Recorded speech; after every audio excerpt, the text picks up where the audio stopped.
the sin. That's the name of the Lord. God loves you, but He hates the sin.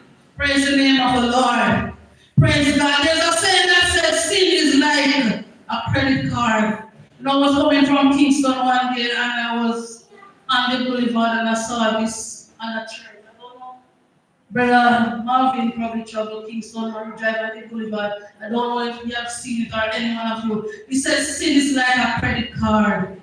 Enjoy it now and pay later. Bless the name of, yes man, you know, I don't have a credit card, so I don't know how to use it.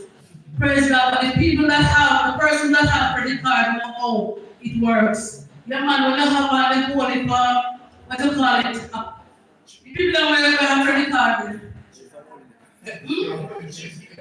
Well, it's not the debit card, the credit cards.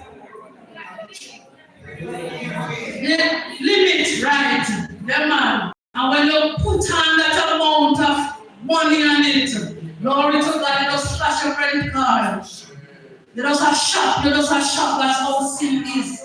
You just take in some more of sin and it sweet you. And you just have to take in the sin and it just sweet you.